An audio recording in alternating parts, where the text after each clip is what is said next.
Committee on Agriculture and Natural Resources will come to order. And could we open the roll, take roll here?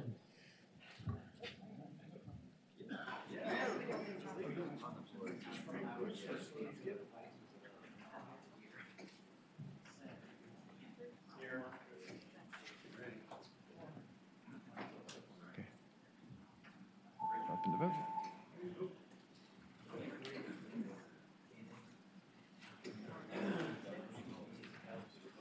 You have a quorum, Mr. Chair. Thank you. Have we heard from Senator Peterson? Okay.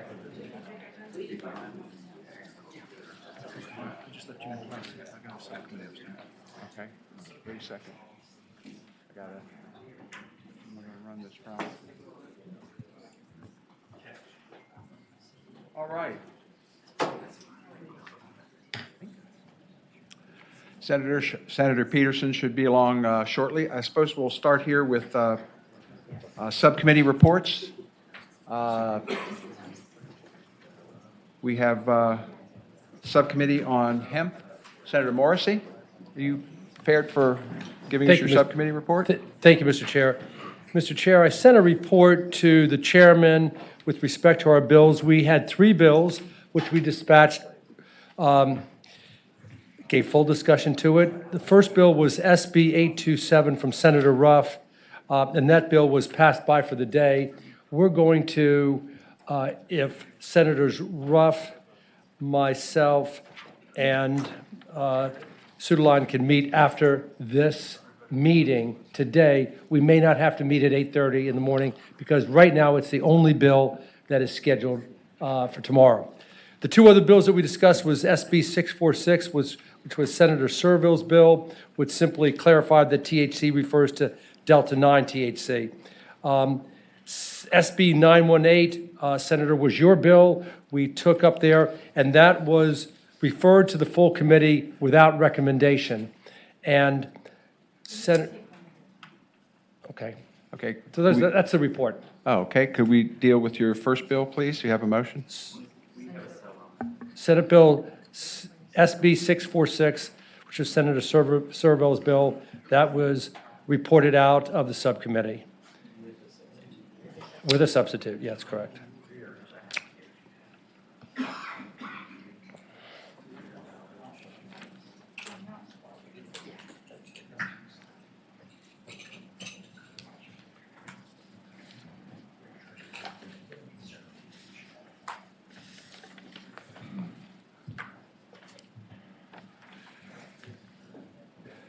Mr. Chairman.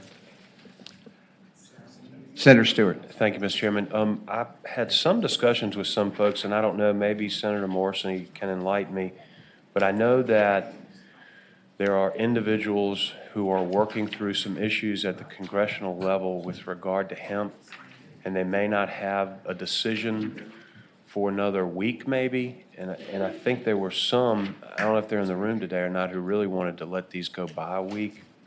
Senator Morrissey, are you aware of any of that? There was some discussion regarding Senator Servill's bill and the regulations conforming with federal regulation. Also, that dealt with the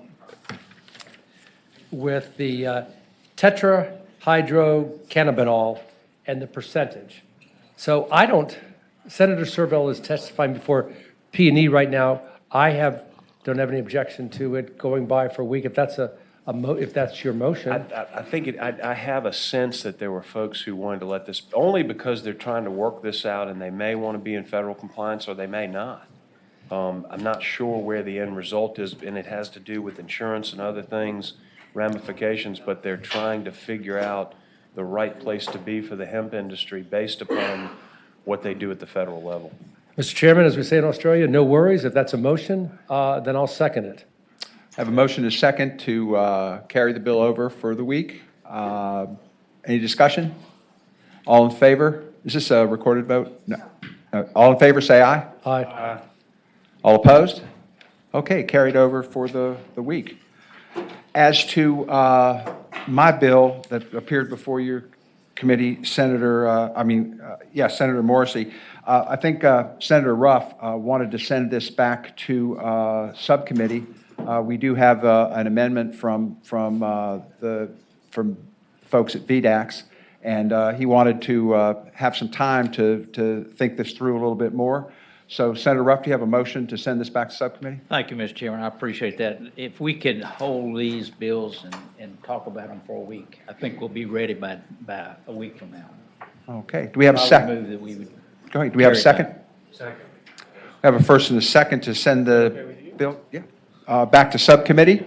All in favor, say aye. Aye. All opposed? Or just carry it over for the week, I think is all. Well, we're going back to subcommittee with it and have another little discussion. Mr. Chairman, the final bill is Senator Ruff's Bill SB 827, which went by for the day in subcommittee. It appears that it would just be logical that we send this back to the subcommittee so we can take up both of those bills. Okay. Do we have a motion on that? Motion to send it back to the subcommittee. Have a second? Second. All in favor, say aye. Aye. All opposed? Okay, back to subcommittee with that one as well. Okay. Senator Stewart has two non-controversial bills. We don't have anybody, okay, we don't have anybody in the audience waiting.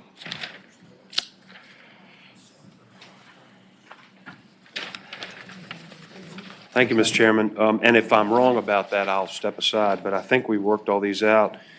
Senate Bill 335 was a bill that I put in to waive fees for military personnel, and I use the term veteran loosely because it actually is anybody who served in the military, currently serving in the military, or who has had an honorable discharge. And I think that's the definition they use now.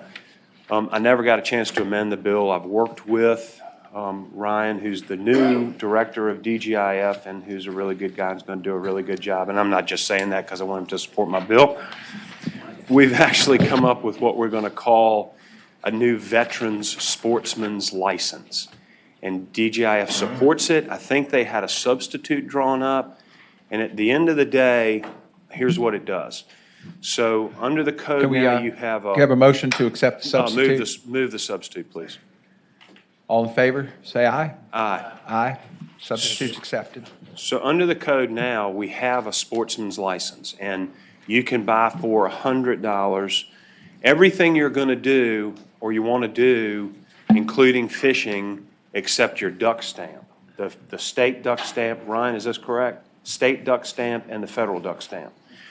And there are also federal matches to each one of those licenses that we didn't want to lose. So you saw where my original bill had a significant impact, and I never intended that. But ultimately, what we came to agreement on was to do that same sportsman's license for a $25 discount. If you are a vet, and I use the word term because different people define veterans differently, but under their definition and my definition, if you are a veteran, you can get this sportsman's license for $75 instead of $100. So I hope everybody will support it, and I don't think anybody opposes it. Senator Stewart, what is the fiscal impact here on this bill? They ran it, Ryan and Tom ran it, and they weren't concerned about it to start, but you want to speak to that? It's not what it was, Mr. Chairman. Mm-hmm. Yeah, Mr. Chairman, Ryan Brown, Director of the Department of Game and Inland Fisheries, and in comparison to the initial version of Senate Bill 335, the rough estimate of fiscal impact on this bill would be about $100,000 a year. Now, it's somewhat speculative because we may actually see an increase in license sales as a result of it that would mediate that, but that's quite a bit different from the fiscal statement that you see associated with the initial version of the bill. Okay. Is there any questions from the committee? Anyone in the audience care to speak in favor of the bill? Anyone care to speak against the bill? I believe the proper motion at this time is to report and refer to finance. They've requested. They're so funny. Report with the sub and to finance. Second.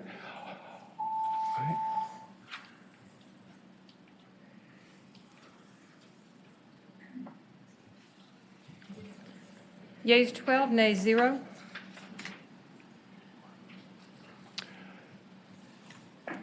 Bill passes. Thank you, Got, Mr. Chairman. Senate Bill 335? Yes, sir.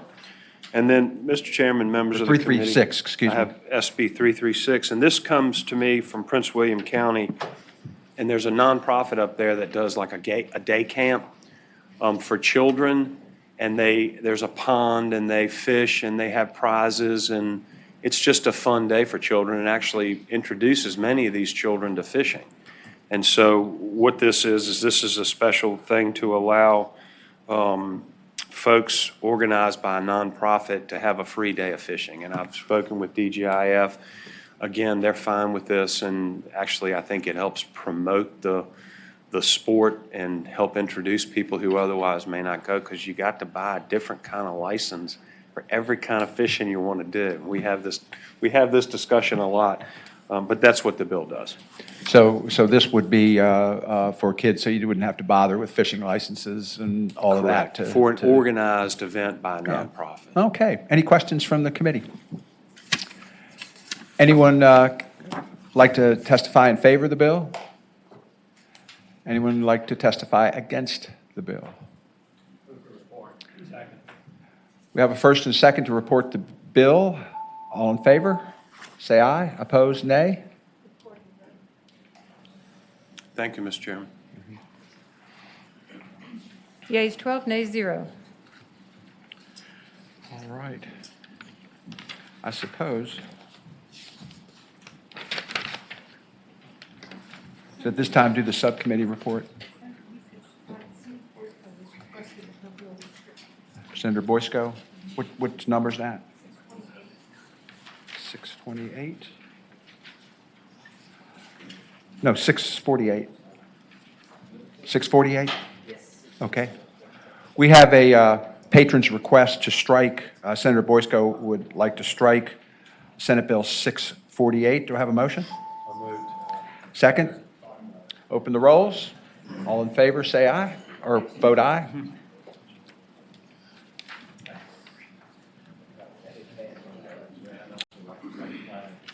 All right. Yeas 11, nays 0. Senate Bill 648 is stricken from the docket. Are there any other, I can do my subcommittee report. That's all we've got right now. Okay, thank you. I have a subcommittee report from the Companion Animal Subcommittee. No, excuse me. Yes, from the Companion Animal Subcommittee. Senator McPike, I believe, on Senate Bill 742. I believe he wishes to take that by for the week. If there are no objections, that bill goes by for the week. Second bill we have up, Senator Stanley's bill, import and sale of dogs from certain breeders. It prohibits any dealer or commercial dog breeder from importing for sale, selling, or offering for sale any dog bred by a person who has received certain citations pursuant to enforcement of the Federal Animal Welfare Act. A violation is a Class 1 misdemeanor. Senate Bill 303, I'm sorry. I wish the patron was here so I could ask him about the due process protections. It is. I'm sure it would be a healthy debate. I'd like to hear it too. It is, but at any rate, it came out of the subcommittee 3-0, and I would so move to report. Move in second.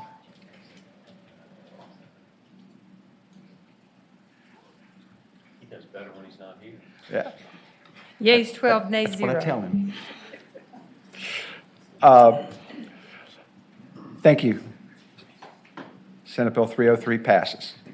We put that on to the floor. Senate Bill 114, which was my bill, it's a comprehensive animal care enforceable under the Virginia Consumer Protection Act. And this subjects certain animal care statutes to enforcement under the Virginia Consumer Protection Act, and we have a substitute. These statutes relate to the misrepresentation of animals conditions, the posting of information about dogs, and written notice of consumer remedies required to be provided by pet shops, pet dealers, and animal boarding establishments. We have a substitute. Can I have someone move the substitute? Move the substitute. We have a first and second to move the substitute. All in favor, say aye. Aye. Okay. Basically, what this does is this bill provides the same protections for the purchase of an animal that you purchase many things that are covered under the Consumer Protection Act. I think this is a long time in coming. It passed out 3-0. And do I have a motion? Was there any opposition at all? No, it's 3-0. Who's on that subcommittee? Let's see.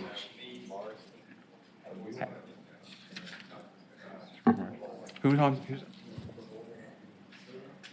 Yeah, Senator Pillion, Senator Favola, and myself. Anything nefarious in here, Mr. Chairman? Nothing nefarious in here that I'm aware of. This bill's been before us in other years. Okay. I trust you. All right. Do you have a motion on the bill? So moved. Do I have a second? There we go.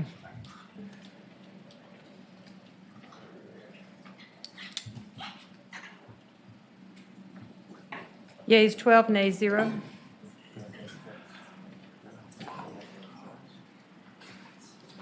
I believe, do we have any other patrons in the audience? Do we have any other members with bills? Just want to kill all the rest of them. Said everybody's in P&E?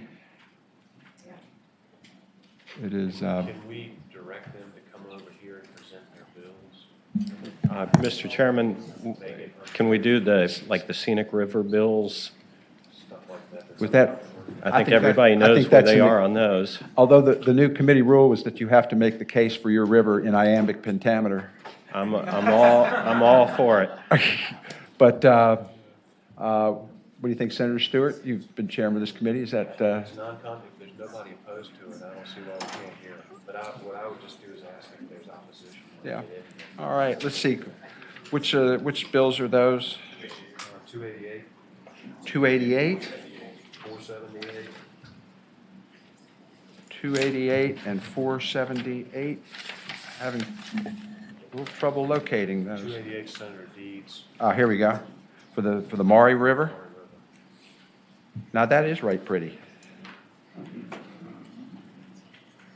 So, Senate Bill 288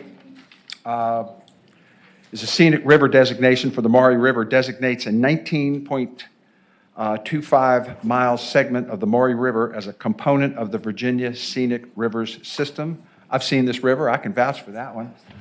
It is a very scenic river. And do I have a motion on the bill? Ask if there's any opposition. Oh, excuse me. Any opposition or anyone here to speak Move to against? report. Oh, hold on. 4? Yes. Step on up. We got time.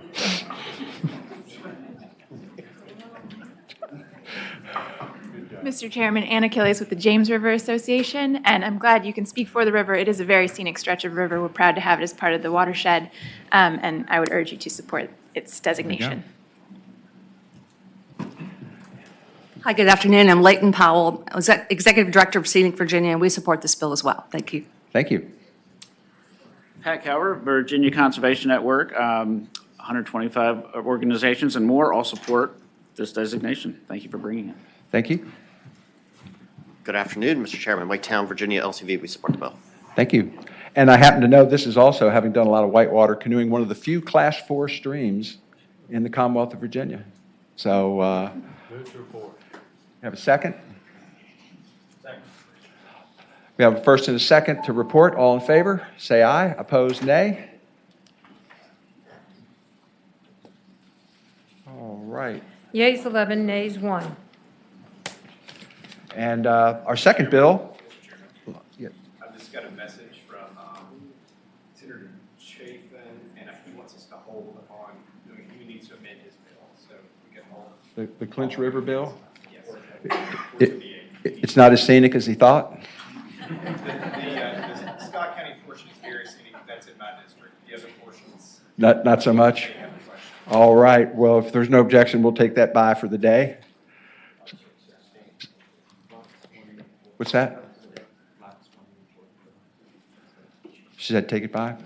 Senate Bill 184, Senator Locke has requested that her bill go by for the day with no objection. Bill go by for the week. 184, Tree Conservation Ordinance, Chesapeake Bay Preservation Act locality. So without objection, that bill will go by for the week. 616.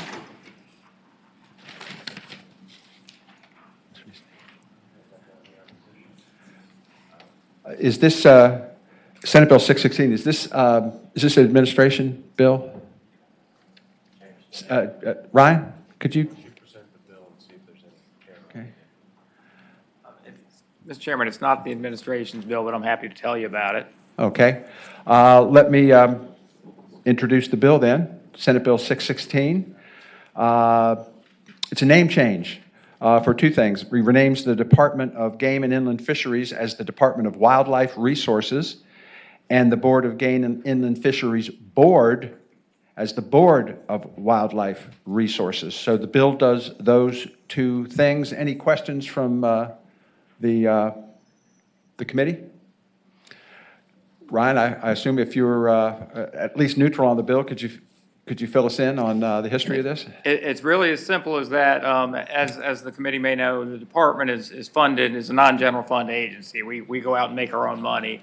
And right now, we have a name recognition issue. The agency's been known as the Department of Game and Inland Fisheries, or the Commission on Game and Inland Fisheries, throughout its existence. As in my new role as director, have fun about once a month when I get a telephone call from somebody who wants to know something about bingo, or the Virginia State Lottery. The word game just doesn't resonate with some of the new audiences that are out there. Our neighboring states, actually 15 other states, use the wildlife resources nomenclature, including Tennessee, Kentucky, and North Carolina. People know what wildlife is. They know who we are with that particular name. And it's something that if you were going to do it, now is a good time. Our logo was updated about a year ago, and we're in the process of replacing some signs and things like that, so you'd save money. We'd phase in the change over time were it to be approved by this body. Yeah. Tell me, do we have a definition in the code for wildlife? I'd have to look at 29.1.100 to see if there's actually a definition in code. If you don't have it in code, I have it in my regulations. It is, could we just check that? I'm just curious.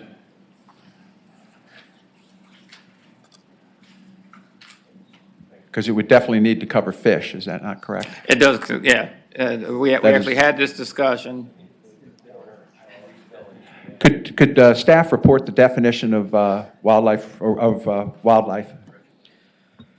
Mr. Chairman, the definition is actually on page 32 of the bill, but wildlife means all species of wild animals, wild birds, and freshwater fish in the public waters of this Commonwealth. There you go.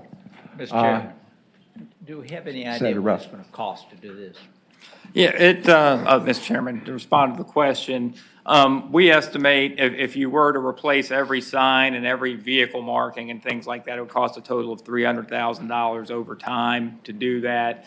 Now, we would just do it through phase-in when things come due for replacement. You wouldn't, on day one, see every sign across the Commonwealth change. Obviously, our law enforcement vehicles, the sign outside of our offices, we need to go ahead and make the change on, but the rest of them, the game plan would be as things age out, when we replace them, we'd replace them with the new logo. Mr. Chairman, I mean, I see. Senator Robin-Shane. Not that I want to quibble, but I see, it says in the fiscal impact, a minimum of 300,000. Yes, again, Mr. Chairman, and that's total. I checked with my finance staff who helped prepare the numbers before I came over here because I saw Pretty that. close. And that's total cost over a period of time, so like over 5 years. We'd see more in the $50,000 range to $100,000 tops each year to phase it in. They just happened to take, when they prepared the fiscal, take the whole total and sum it up. Would the appropriate motion then be to report and refer?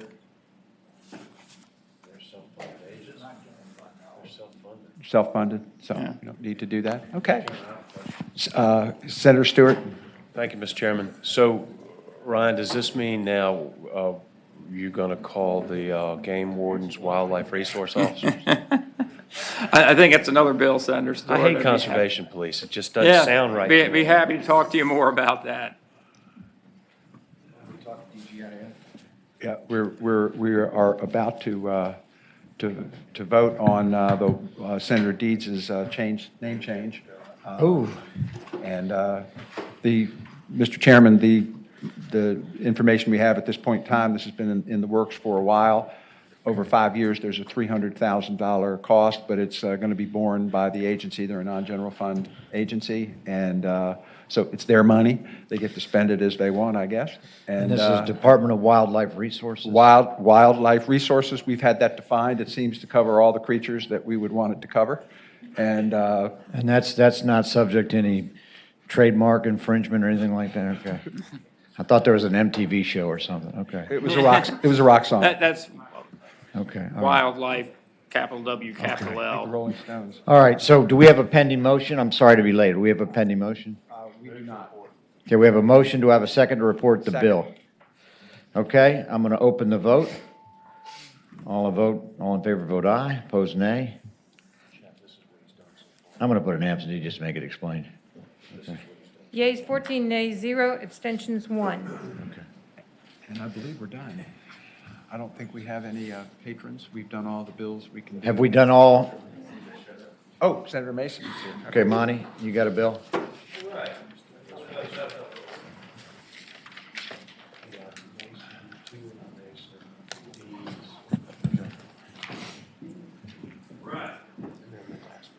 Chairman, let's start, I have 674 and 673. You have a preference? If you don't, sir, let's go backwards to 674. And that's voluntary forest mitigation agreements? Yes, sir. And Okay. there is a substitute, and then there are amendments to the substitute. All right, proceed. We've been working, Mr. Chairman. So, Mr. Chair, well, I move the substitute. Move the substitute and please distribute it. thank you. Better sit tight. Okay, thank you.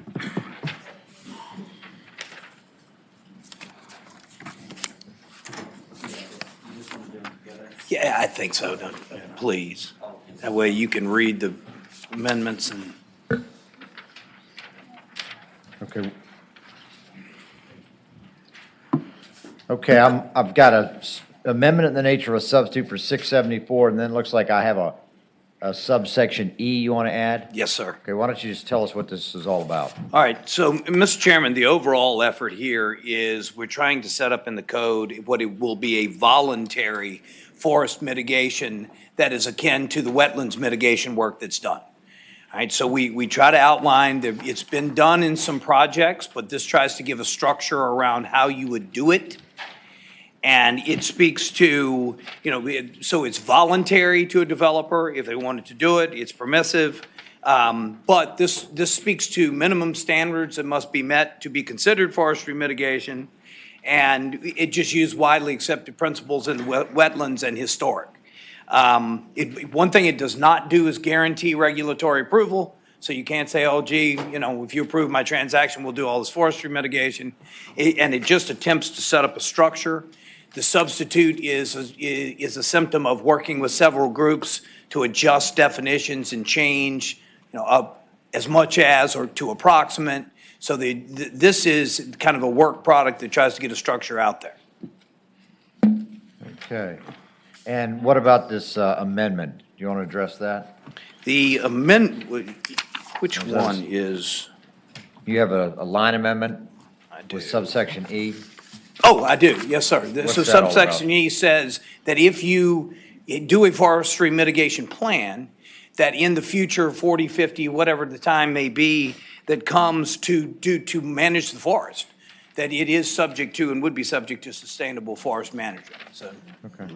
just as we do lands under management today. I mean, so it's not unusual to. All right. Any questions for the patron? All right, do I have anybody here to speak in favor? Oh, question, Senator Stewart, please go ahead. Thank you, Mr. Chairman. Just, I want to make sure I understand. Yes, sir. Senator Mason, so at what point would I need something like this? How would this occur? What would cause me to need a forest mitigation plan? So if you look under construction projects, sir, it outlines some of the projects that today lend themselves to forestry mitigation. So in the future, something along those lines could be. What line are you talking about? I'm sorry, 16.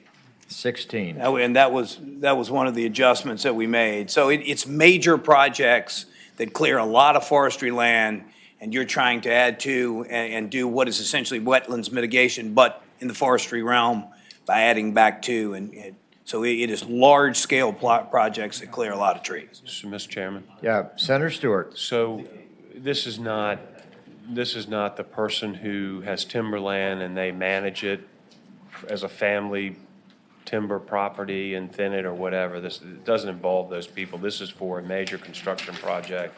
Mr. Chairman, Senator Stewart, yes, sir. Is this as a result of the pipeline or something? That is one example, Mr. Chairman, Senator Stewart. And Yes, sir. why do we need this to address that? I just want to make sure I understand what I'm voting on. Fair enough, Mr. Chairman, Senator Stewart. This is being done, and so these groups have worked together to try to just put a structure in place, providing minimum standards of how, if you want to do it in the future, we'd like it done. That's the reason it's going in. Okay. All right, is anyone here to testify in favor of Senator Mason's bill, Senate Bill 674? Hello, Nikki. Mr. Chairman, members of the committee, I'm Nikki Rovner with the Nature Conservancy, and we very much support this legislation and would appreciate your support for it. Okay. Is that a report and refer?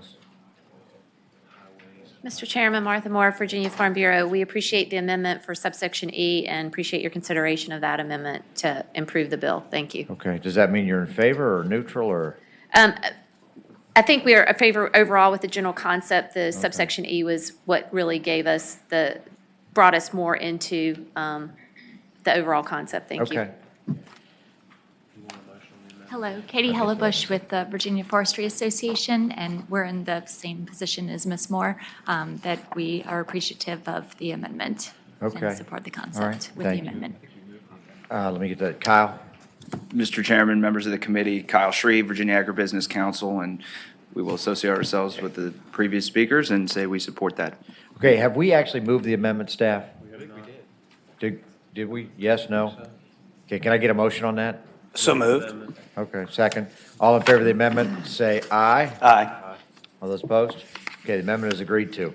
All right, the bill is in front of us. Anybody opposed to this bill, Senate Bill I have 674? another question, Mr. Chairman. All right, Senator Stewart. I'm sorry to ask so many questions. I just like to know what I'm voting on.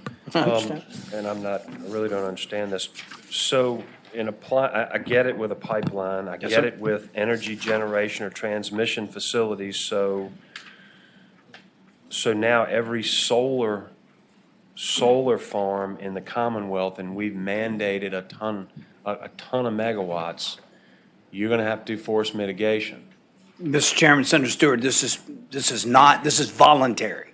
This is not required. I don't understand that. Has anybody done any initial investigation, because it also says highways and infrastructure, what it's going to cost the state? Mr. Chairman, Senator Stewart, this is a voluntary effort. It's a structure around, if you're going to do it, here's how you want to do it. And the 3 lanes on the Interstate 64 up and down the Virginia Peninsula would be an example of a lot of trees, but it's not required that they did. All right, let me see if I can Yes, sort sir. of capture this with an example.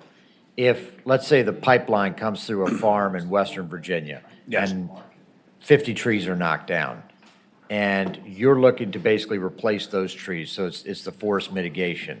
Yes, sir. How exactly would this work? Well, it'd be way larger than that, Mr. Chairman, Okay, but sure. you would take the 500 trees. approximate loss of trees and Right. say, we are going to mitigate the loss of forestry in a close proximity with the approximate amount of trees. And if you did it, nobody's going to be doing cartwheels to do it or jumping out front to do it. But this is and it is being done now, if you do it, this is designed to put a structure in place to show you how we're asking you to do so. Mr. Chairman. Senator, or let me go, Senator Obenshain. Is there a market for those credits? I mean, if it's voluntary, I would think there's not. Mr. Chairman, Senator Obenchain, I would think you're probably right, but maybe somebody, I don't know that there is a market for it, but it could be set up. Why on earth would anybody do it?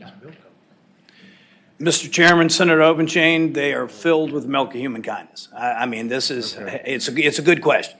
I don't think they're going to lead with the project, but it says it doesn't guarantee regulatory approval. Maybe they determined that if in fact they include it in their proposal, it looks better to the overall, and they may consider that leading to that outcome. Well, let me just sort of pose, let's just say a pipeline comes through your land. Yes, sir. And you're entitled to net proceeds, you're entitled to proceeds from the condemnation action. So you get maybe $100,000. I represent you may get more, but that's a separate thing. So you get the money, and you want to replant, I mean, maybe erosion, for whatever reason, you want to replant the trees. Would that be the type of situation where you'd utilize this statute? This is designed for the people that come through and build the pipeline, not the Okay. people that got money for it going through their property, Mr. Chairman. Okay, all right. Okay. Senator Stewart. You ask the Secretary of Natural Resources, because it invokes him, right? It I invokes the didn't see him say Secretary of that. Natural Resources in this bill to be a part of this. I mean, what, Matt, come on up here. is this for zoning or something? I don't understand. Chairman ahead. Peterson, members of the committee, thank you, Senator Stewart, for the question, and Senator Mason, thank you for bringing this bill. The administration does not have a position on this legislation. I can give you a little bit of background on kind of our experience dealing with these types of mitigation projects in the Northam administration, and that started under Governor McAuliffe. The motivation, I think to your point of why would anybody do this, it probably varies from one project to the next. As the senator mentioned, it certainly isn't some sort of a situation where we would expedite or look more favorably upon a permitting action based on what somebody's proffering with respect to forest mitigation. Various companies do things differently, but certainly, when you're building a big infrastructure project like a pipeline, like a transmission line, something like that, public opinion is a big part of the equation, and sometimes offering things like forest mitigation or other types of compensation that positively impact affected communities is a way to deal with potential public opposition. So if I can summarize you, Matt, what you're saying is this is not a mandate on any pipeline company or construction company, but it sets up a structure whereby they could potentially mitigate the impacts of knocking down trees. Yes, sir. So in the most recent examples with the deals that were negotiated for mitigation with respect to the two large interstate pipeline projects, the previous administration negotiated those deals with no real framework for how to do it, right? And so the companies decided they would enter into a negotiation. That negotiation was kind of free-flowing and resulted in outcomes for mitigation, which the previous administration thought and we agree were appropriate. However, this bill, my understanding is that it would set up more of a structured way to go through that type of a process. It's not mandatory. It's still 100% voluntary. Just create some guidelines for how you would enter into and accomplish that negotiation. Okay. Mr. Chairman. Senator Stewart. And thank you, Secretary. That helps me a lot. But here's my concern, and I'm going to be like Scott Serval now and say I had a case. And Okay. Matt, because I want to ask you your opinion on this. And so I represent one of the biggest solar developers in the country right now on a project that's 1,600 acres, and it's all in timberland. Does the locality now say under this new program, if you're going to cut that timber and build a solar farm, proffers are voluntary too, quote unquote. Is this now going to be interjected into that zoning process so that you've got to find another 1,600 acres to plant in timber so you can build that solar farm? That's my concern. So help me with that question. May. It's a voluntary commitment. As a matter of law, the answer is no. There's nothing in the legislation that would require that or direct a locality to consider that. What a board of supervisors decides to incorporate into its deliberations on project permitting is a different story. But there's nothing in the bill that would Do you have any require it. concern that may occur? I personally don't. Okay. And Mr. Chairman, they just indicated that this is state only, this is not locality. And it is an option. So I know that's a, Okay, I got Senator Morrissey. hello, sir. Question. Couple of questions.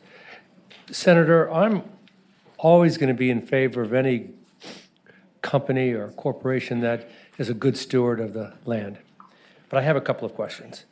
Under the definition of construction project, I see that it doesn't include a large-scale 500 home development.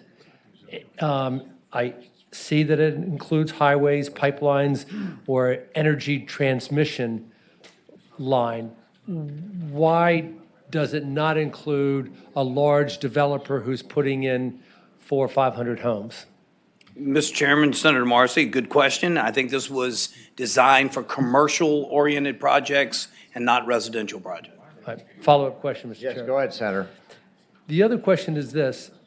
It appears, and you've mentioned it a couple of times, and I'm not being antagonistic towards the bill, but I also want to understand it. Right now, this would be voluntary.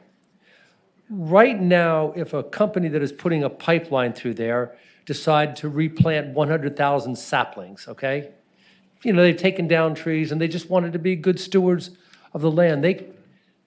I hope they would do it. But this now says if they want to voluntarily do that, they got to enter in an agreement with the Secretary of Agriculture and Forestry. Is that right? Mr. Chairman, Senator Marcy, yes, sir. They may. Final question. Go ahead, Senator. Are they, right now, are companies being good stewards of the land? And if they're doing large-scale construction projects, are they on their own volition already planting those saplings and trees, et cetera? Mr. Chairman, Senator Marcy, that's what's happening. And so they are trying to give you a structure in order to do so on a go-forward, on a voluntary basis. I thank the gentleman, Mr. Chairman. Thank you, sir. Okay, any other questions or comments from the panel? Okay, Chair will entertain a motion.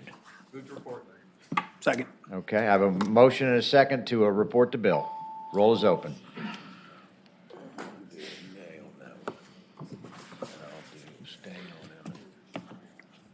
Okay. Yeas 8, nays 1, abstention 4. Okay, interesting. All right. Got a lot of convenient, got a lot of explaining to do. Mr. Undecided Chairman. people out there, okay. Well, since I've got all the momentum, Mr. Chairman, I'll Go with it, man. I'll move to a really fun one. Okay. This is Senate Bill 673. Uh-oh. And it also has an amendment, it's amendment, correct? Not a substitute. Can we distribute? Alignment. All right, can somebody move the substitute, or is it a substitute or an amendment? Staff, substitute or an amendment? I think it's amendment, correct? Okay. I mean, I'm sorry. All right, I have a motion and a second to move the amendment. All in favor, say aye. Aye. Or actually, should we report it? Why don't we report it first? Strike the vote. Go ahead and report it. Mr. Chair, the line amendment is just one, happens on line 18. After the word production, insert the word storage as well. No, that's not, I'm sorry. That's not I'm it. sorry. No, that's not the amendment we want. We want the amendment that is at the end. All right. Okay, I'm on Senate Bill 673. What line are we talking about?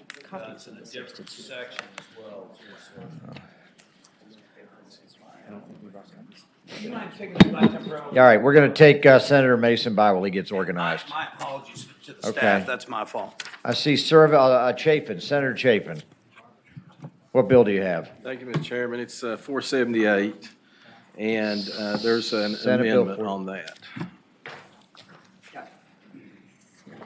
Senate Bill 478.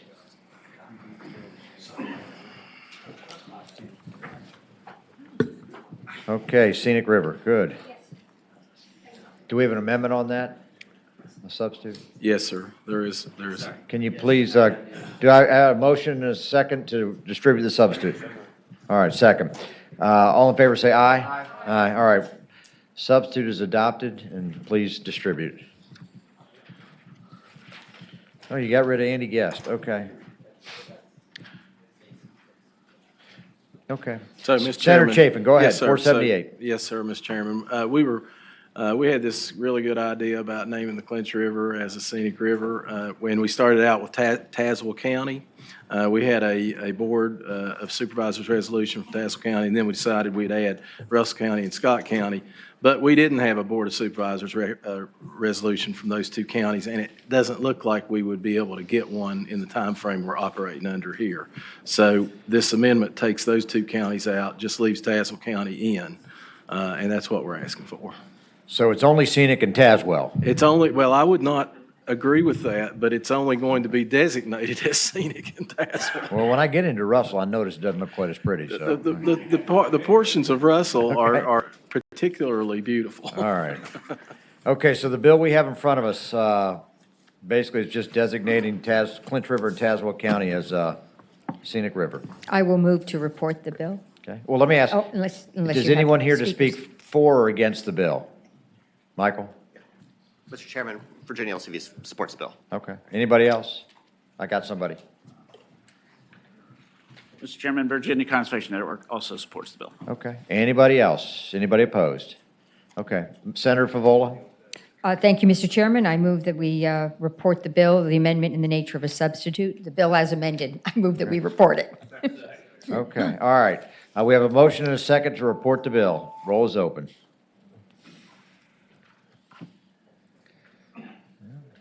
Got some anti-Tazewell people, okay. Yeas 12, nays 2. My friends. All right. The bill is Thank you. reported. Thank you, Mr. Chairman. Okay. Senator Surville. Thank you, Mr. Chairman. This is Senate Bill 106. Okay, hold on. Can I get some attention? 106. This Go has ahead. to do with a fracking ban for part of the Commonwealth. There's a technical, I don't know whether we want to call them amendments or substitute that DEQ gave me that I forgot to give to council, which I just handed to them, which just makes basically some technical fixes. I don't know how staff wants to handle that or not, but. Mr. Chairman, I can kind of describe what's happening here. I just saw this.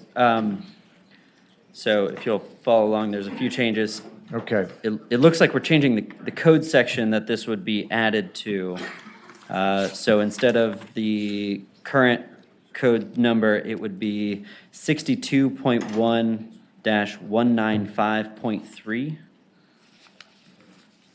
So you're changing the actual statute number. Correct. There's two other changes. I'm not sure which chapter that puts Okay, that let's in take off these the one top. by one. So it's 62.1-195.3 would be the new statute number? Correct. All right, can I get a motion for that amendment? Can I have a second? Okay, all in favor of changing that statute number, say aye. Aye. Opposed, no? All right, so that amendment is agreed to. Number two. The second change would be in the first line, so line 13, after the word in, so fracturing in, we would add a phrase that says, any well that has been drilled through a portion of a, and then strike the word the that follows that. So the whole thing would read, no person shall conduct any hydraulic fracturing in any well that has been drilled through any portion of a groundwater management area, et cetera. Okay, so we would be interlineating the words after hydraulic fracturing, any well that has been drilled through any, what was that last word? Any portion of a. Any portion of a groundwater management area. Correct. Okay, can I have a motion for that amendment, please? Yep, we're going to get a question. Go ahead, Senator Stewart. Is that retroactive? The amendment reads retroactive if something's already been done. You mean it to make it prospective, or maybe I'm misreading it? No fracturing in the future in any well, whether it exists. Yeah, it would only be future wells that are drilled. Future fracture. Future fracturing, yeah. And it could be an existing. It doesn't make, the amendment doesn't Do you make wanna- sense. Okay. The way it reads, it doesn't make sense to me. Okay, also, any well that, can you read that entire sentence, staff, Mr.? Yes. Mr. Chairman, Yes, sir. no person shall conduct any hydraulic fracturing in any well that has been drilled through any portion of a groundwater management area declared by regulation pursuant to the provisions of. That sounds prospective to me. Yeah, that's Anything it's that's not. already been drilled Yeah. is covered. And future, I think covered. So in other words, if there's an existing hydraulic, okay, Scott, maybe why don't you tell us what your intent is? That might be helpful. Okay, and there's also, there's one other amendment just to correctly name the groundwater management area, which is in there too, but, no, but the purpose of the bill is to prohibit fracking in the eastern groundwater management area, which is basically, roughly speaking, everything east of I-95. There's about 84,000 acres of land on the Middle Peninsula and Northern Neck that's been put under lease by a company in what's called the Taylorsville Basin to frack for gas. That's the drinking water supply for about 4 million people. Many localities in that area have already banned fracking by local ordinance.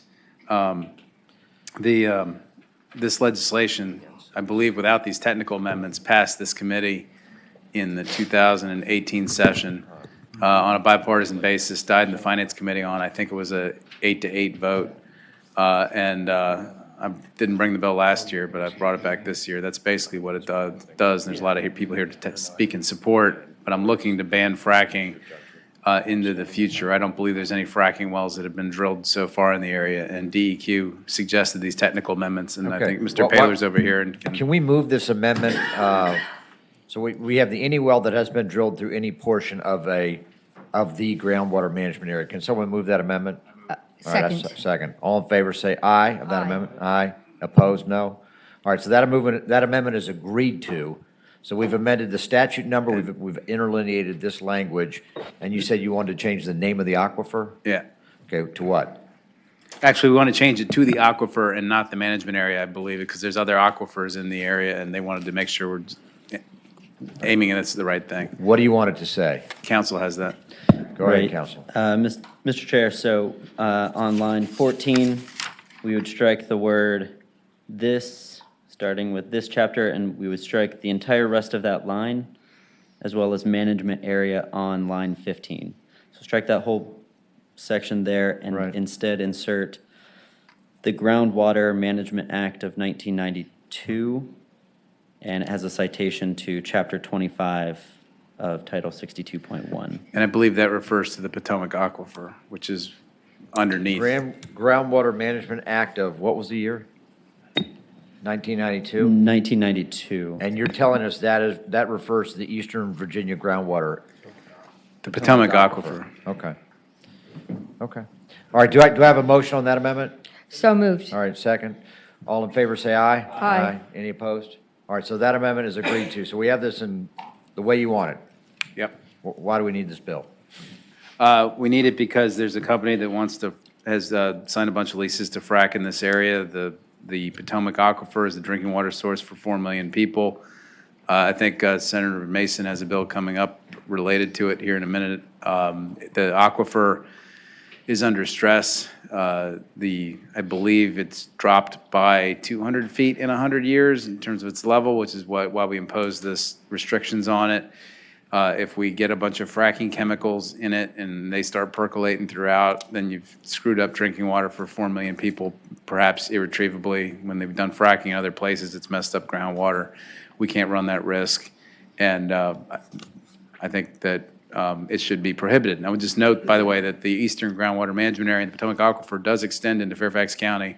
I might be the only senator who represents a part of it. Maybe Senator McPike has a bit. So this isn't me freelancing in other people's turf. This actually directly affects the district I represent. Okay. Well, that's refreshing. Okay. Senator Morrissey.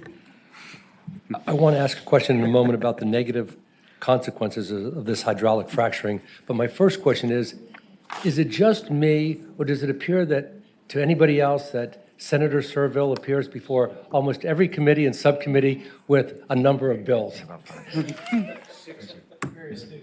Yeah. Scott, what is the... I apologize. I'm being cheeky.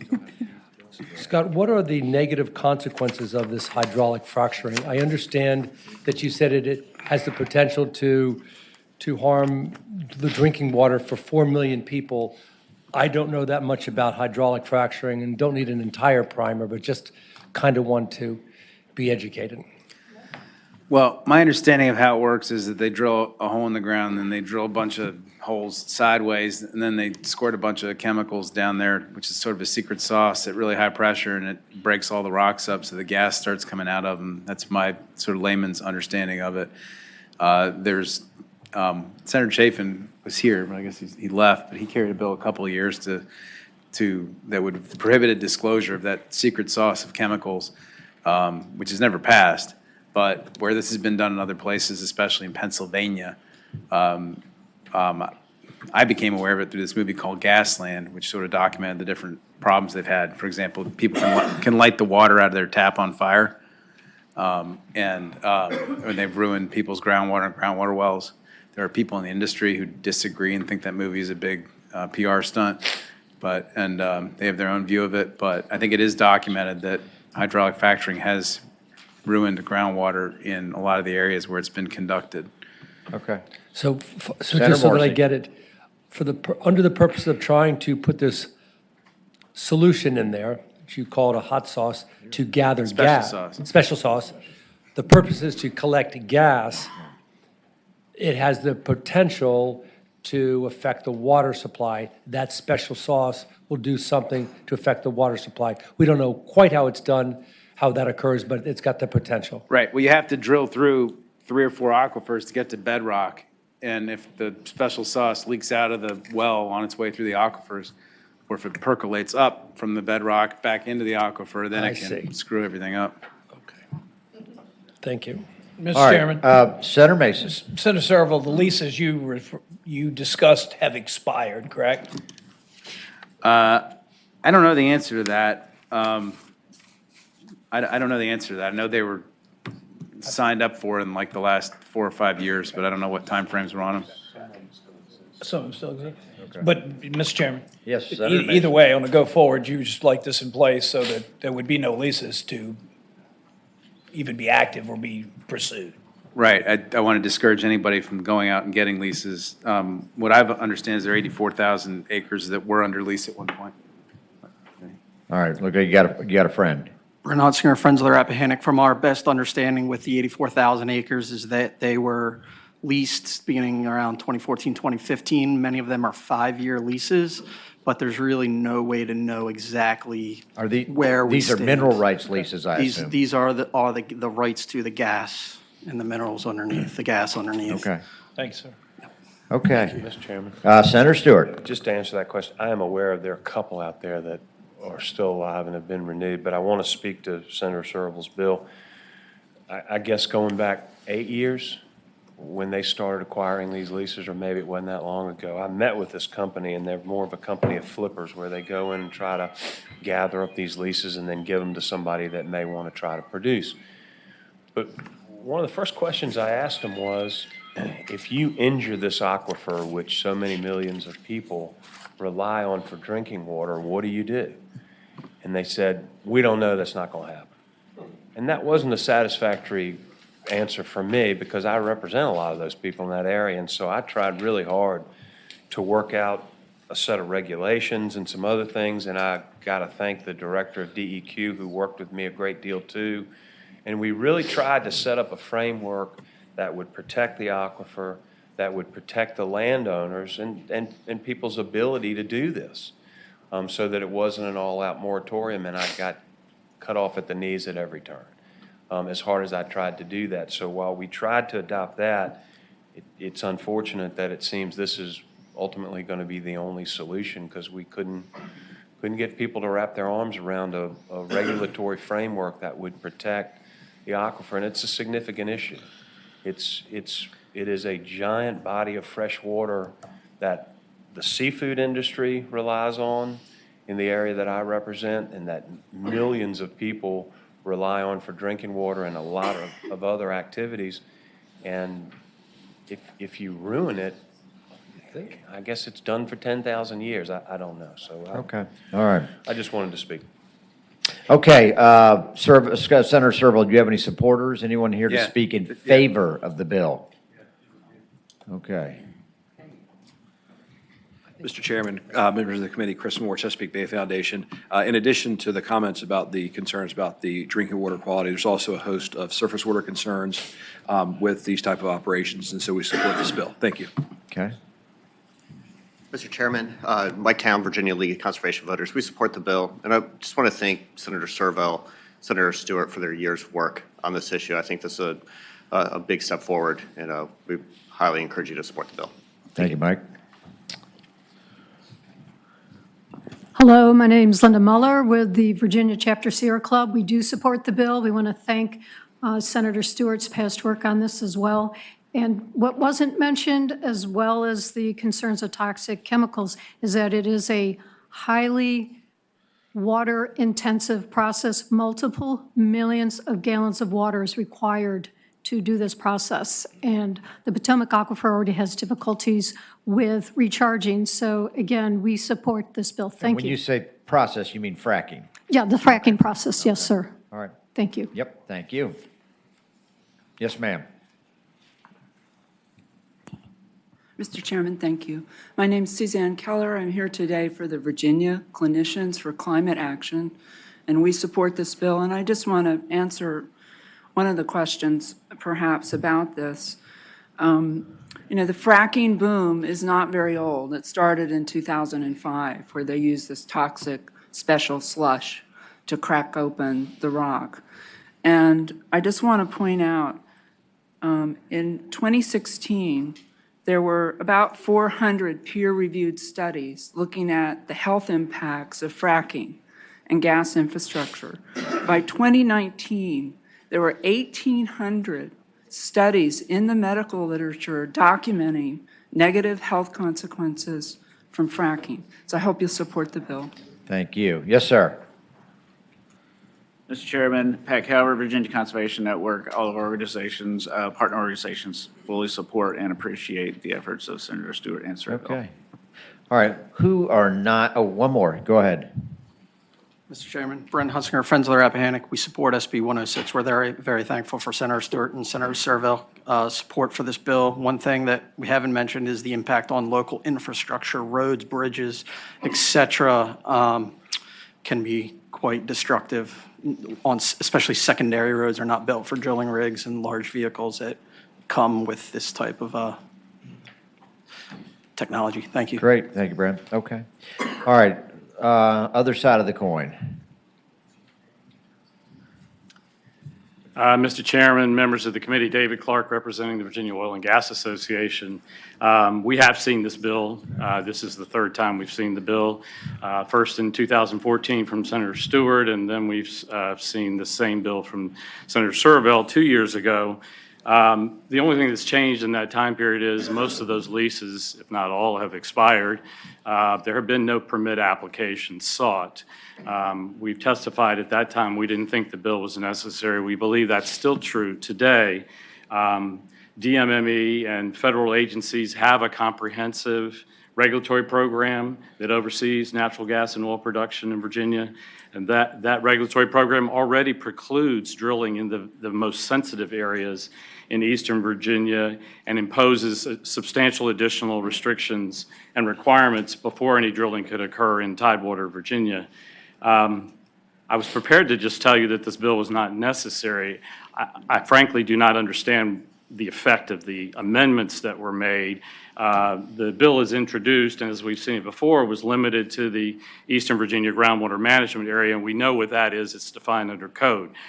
I don't know what those changes were that were made, but I can tell you if this was expanded beyond the Eastern Virginia management area, or at least Eastern Virginia, then we would have serious issues with the legislation. Let me just break in there. I've had this conversation with Senator Servell.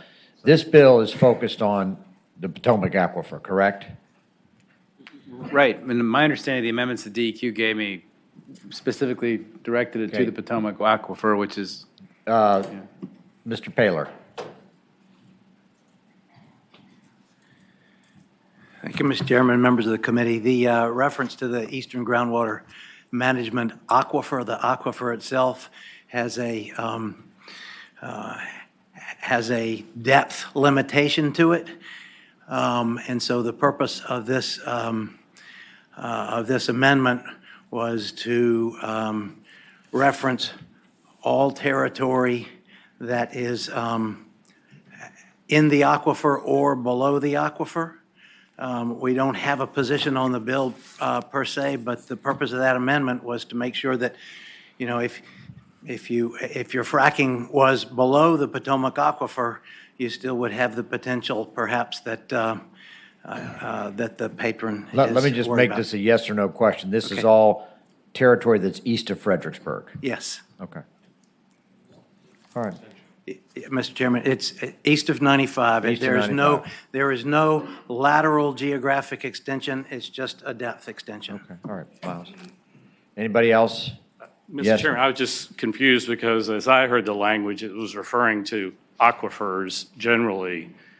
There were some other changes that seemed to be limited to the Potomac, but again, I hadn't seen the amendments, had a little hard time following them, and would be concerned because I think there are aquifers outside of the Eastern Virginia area that we're Okay, talking about. let me just say, in this body, sometimes we have to do things on trust, and I'm going to trust that what's been represented, this is the Potomac River area.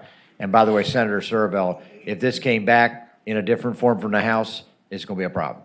So just so everyone understands that. Okay. Okay. Anyone else? Yes, please. Mr. Chairman, Miles Moore with the Virginia Petroleum Council. Just wanted to reiterate, we are opposed to the bill. I would think it's unnecessary, and Potomac Aquifer is part of a coastal plain aquifer system that is drilled through and fracked under in many other states in the South without incident. So we don't think this is necessary. Thank you. All right. Anybody else have any comments on the bill? Any questions from the committee?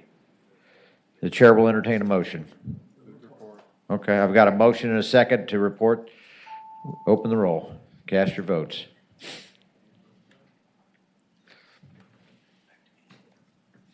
Okay. Yeas 10, nays 5. Okay, the bill is reported 10-5. Yep. Senator Mason, you're back up.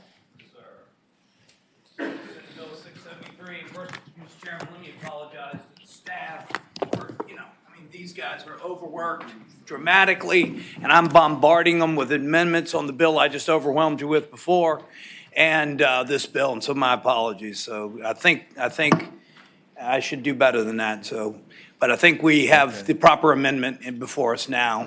What, this is Senate Bill 673? Yes, sir, it is. Okay, did you just give us this substitute? Have we moved this? We doing it? No. Is All right, this substitute or is this amendment? Substitute. Okay, we're doing it as substitute. All right, Thanks. amendment in the nature of substitute, second. All in favor, say aye. Aye. Aye. Okay, the substitute is before us for Senate Bill 673. Proceed. All right, Mr. Chairman and members of the committee, this bill came out of a working group several years ago to address the concerns we have with the Potomac Aquifer. I brought this bill to the committee 2 years ago, and I had a couple problems. My first problem was with golf courses, and my second problem was a King George problem. I've been working on my golf course problem, which I think has gone better than my second.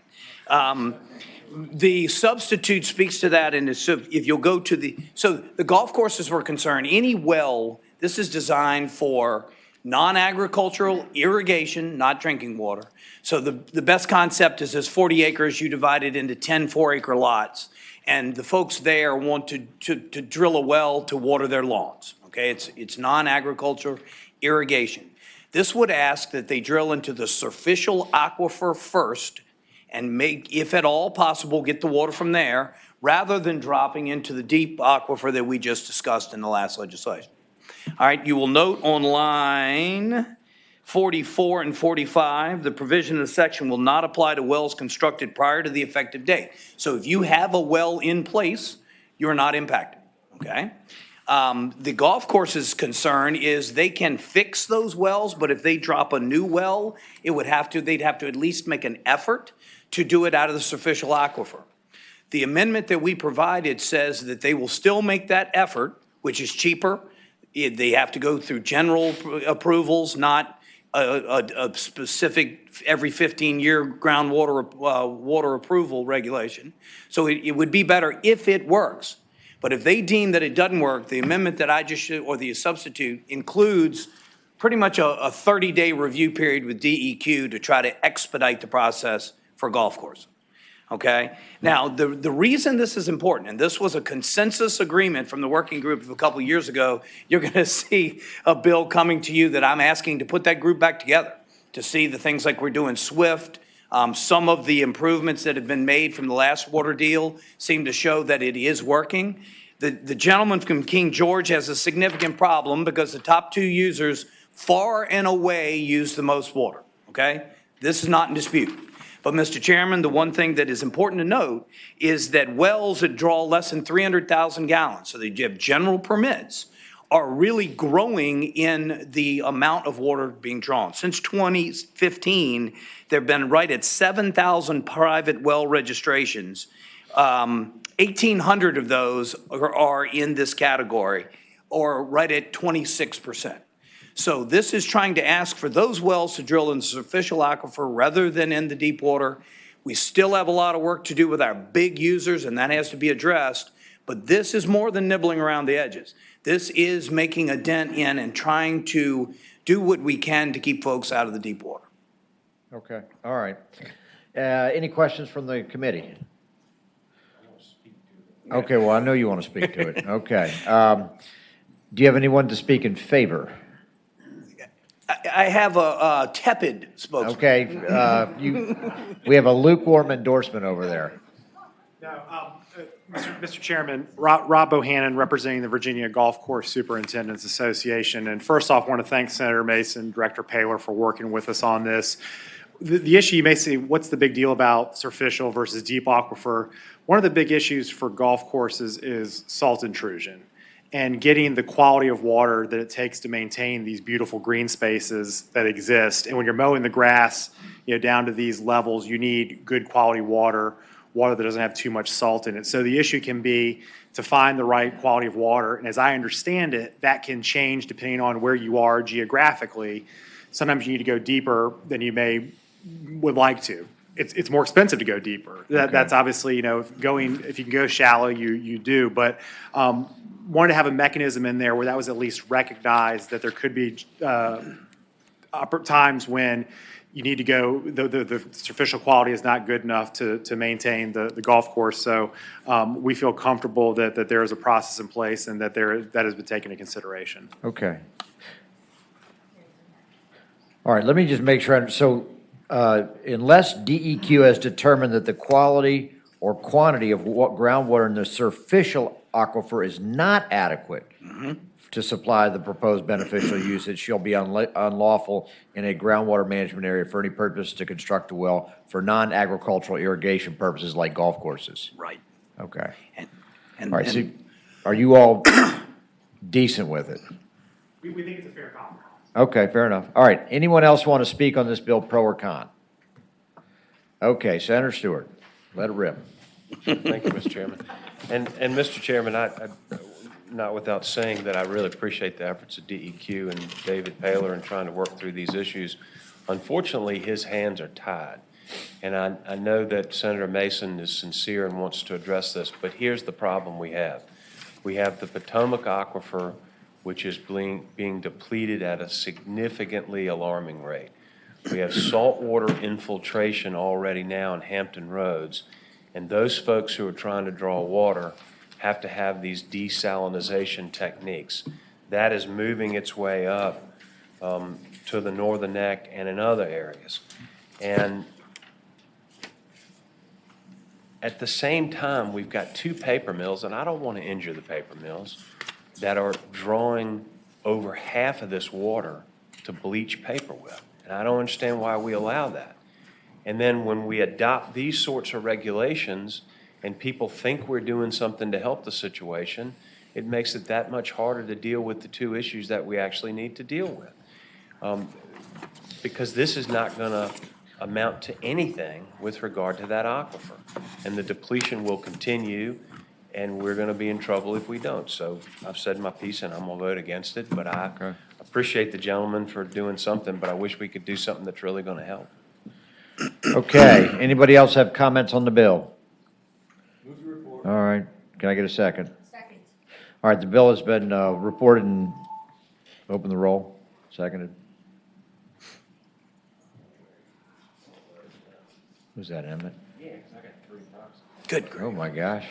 You got That's like a tough draw. a royal flush over here. Yeas, Okay. 9, nays, 6. Okay, the bill is reported 9-6.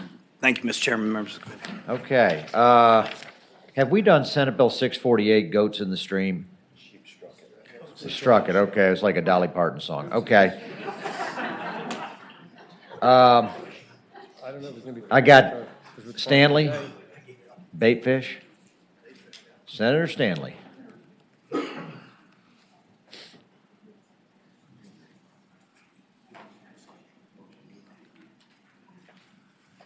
Thank you, Mr. Chairman. First, I believe there's an amendment that needs to be made. Senate Bill 772.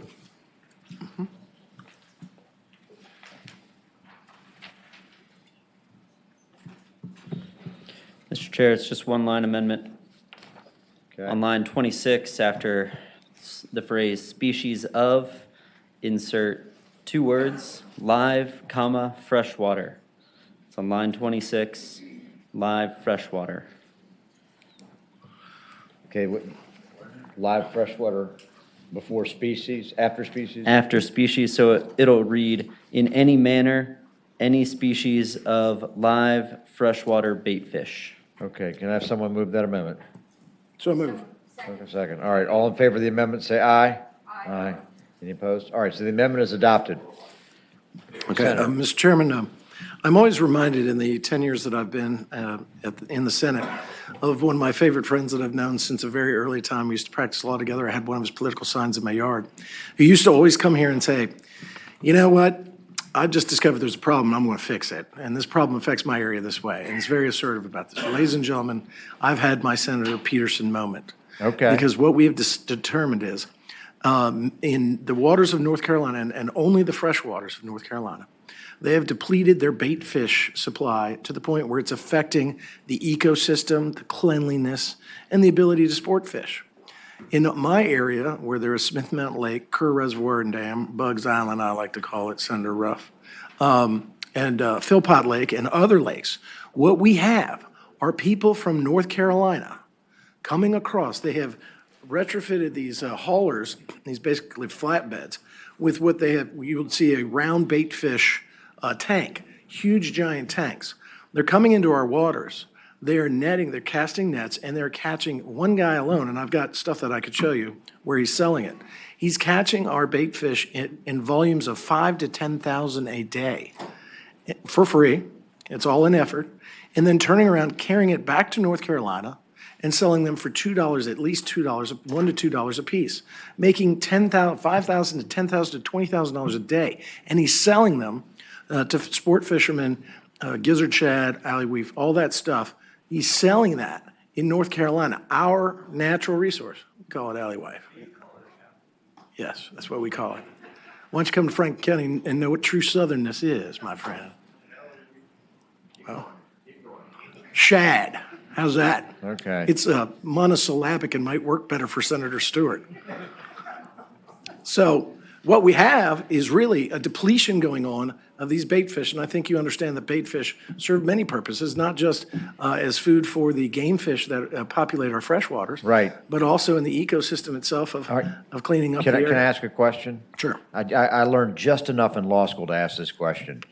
Is this a violation of the Commerce Clause to say that they can't sell outside the Commonwealth, but theoretically they could sell inside the Commonwealth? No, because you can't sell game, you can't go catch a bass and sell it in North Carolina either. This is a natural resource, so I don't think it violates the Commerce Clause. Okay. Mr. Chairman, maybe we should ask General Counsel that. Yeah, question. let me get an outside opinion on that. I'm not You sure. don't want to trust Not- me. not I don't that trust opinions I don't completely pay trust for. Senator Stanley. You want to trust me? I mean, look, Bill, every time I- I was asked that question, if it served my client, the answer was no. Okay. Yeah, Senator Morrissey. Bill, I just want to go on record as I was satisfied 100% with your legal answer. Thank you, Joe. Thank you. That All right. means a lot. It does. Counsel, do we have a Commerce Clause issue? I mean, can we just ban it altogether? We could certainly ban it altogether, but we have a Commerce Clause issue if we say outside the state. Mr. Chair, I believe No, they're not. because selling freshwater fish is generally illegal, banning the transportation outside of the state would not exactly be a Commerce Clause issue, at least not to the extent that our current law already is. Okay, all right. It's egregious. It's All right, really okay, bad. whatever. Okay. Any questions for Senator Stanley? Okay, anyone here to speak in favor of the bill?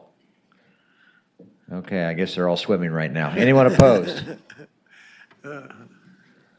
Nobody representing the shad? Okay, yes, is Game and Inland Fisheries? Do you have a position on the bill? No position, okay. All right, I guess we'll entertain a motion. Okay, I move that we report 772 as amended. Okay, do I have a second? Second. Okay, we have a motion and a second to report it as amended. Roll is open.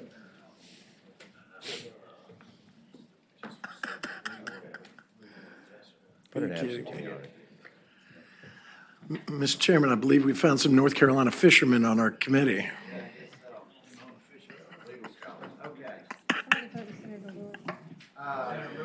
Senator Lewis. No. Okay, Yeas 11, nays 0. Abstentions 3. okay, the bill reports 11 to 0 to 3. Thank you, Mr. Okay. Chairman, members of the committee. I don't know why. Senator Lewis. Rock and roll. Yep. Okay. Move the substitute. Second. The substitute has been moved and second. All in favor, say aye. Aye. All right, Mr. Chairman, members of the... Substitutes are before us. Thank you, Mr. Chairman. Mr. Chairman, members of the committee, this is obviously a concept that the committee is familiar with. I think we've had this bill before us for a couple of years now in various iterations. I believe Senator DeSteff may have had this last year. Let me just tell you a little bit about what the substitute does. The substitute, from the introduced version, the substitute strikes the entire section the entire last section dealing with royalties, proposed royalties. And the reason for that is we don't want to give the false impression that we are in any way, as a Commonwealth, trying to promote or sanction offshore oil drilling. And the other thing we did was put in Section F, beginning on line 59. And we did that because we did not want to negatively impact any existing infrastructure that may be hauling gas, that may include gas from some offshore production at some point in time. So the genesis of that and the purpose of that Section F is to not affect any existing natural gas or other infrastructure. So what we have here is a prohibition on offshore drilling. As in many cases in life, we have to apply a cost-benefit analysis with offshore, and the area I represent in particular is impacted by any potential adverse consequences from offshore. So if you do the cost-benefit analysis, we've got the Navy, we've got Virginia Space, the Virginia Spaceport, both of whom have expressed concerns about offshore drilling activities. Particularly with Virginia Space, I can tell you that one of our competitive strong points in Virginia Space and the spaceport is the ability to get into low Earth orbit cheaply, and there is a zero tolerance for any kind of infrastructure in the blast area, any kind of manned infrastructure in particular. So to the extent that that impacts negatively our competition, all the progress we've made and the increasing number of launches we have there is going to be problematic. Obviously, we don't have to state the importance of the military and the Navy to the Commonwealth, and particularly to that area. Tourism is another huge issue. We have the Chincoteague, we have the entire seaside of the Eastern Shore, we have Virginia Beach, we have the Chincoteague National Wildlife Refuge. One experience with tar balls, and the folks from Bucks County, PA don't come back. And so that can shut you down for many years if something were to happen and were to wash up on the beach. And you can look at some of the other areas that have experienced offshore incidents, and they still have the lingering effects on their beaches today. The aquaculture industry, one of the largest seafood production areas in the state. The aquaculture industry depends on clean water. Once it's not clean, you can't get that back. And so when you do all the cost-benefit analysis, and you look at the economics that we're currently in, nothing argues for offshore drilling or exploration off our coast. And so that's what this bill seeks to do, is establish and state what is the policy of the Commonwealth. Okay, thank you for that explanation. Any questions from the panel? All right, any witnesses in favor of the bill? Peggy? Good afternoon, Mr. Chairman, members of ma'am. the committee. Peggy Sander, Chesapeake Bay Foundation. We're here to support the bill, to thank Senator Lewis for bringing the bill and others who have supported this concept for a long time. It's plainly important to our coastal resources, to our coastal economy, and so we urge you to look favorably upon it. Thank you. Okay, thank you, Peggy. Matt? Mr. Chairman, members of the committee, Northern Administration supports this legislation. Obviously, Governor's position is to oppose offshore drilling. Okay. Mr. Chairman, once again, Mike Town, Virginia Mike. LCV, we support the bill. Good afternoon. My name is Laura Huber. I'm speaking for the Business Alliance for Protecting the Atlantic Coast. We represent over 45,000 small businesses and 500,000 commercial fishing families from Florida to Maine. I'm also a Virginia Beach resident. Great. And our restaurant and hospitality industry support this too. Thank you, Laura. Senator Lewis. Mr. Hey, Bob. Chairman, members of the committee, Yeah. Bob Mathias, City of Virginia Beach. We are very much in favor of the legislation. And this actually is a changing policy for the City of Virginia Beach. For about a year and a half, 2 years, we were very much in favor of offshore development. The Defense Department came out and basically showed us a map that has the whole area off limits virtually, and plus the effect on the economy, the tourism, and Virginia Beach next to Eastern Shore has the most to lose. Thank you very much. Thank you, Bob. Mr. Chairman, Senator Lewis, thank you for bringing this bill. Virginia Conservation Network is in full support of this legislation. Thank you.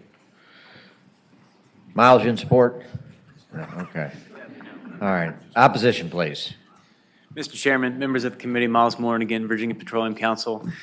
We do oppose the intent of the bill. We think that the cost-benefit analysis comes out in favor of offshore drilling for Virginia, 25,000 estimated jobs for the Commonwealth and $1.8 billion a year in economic output.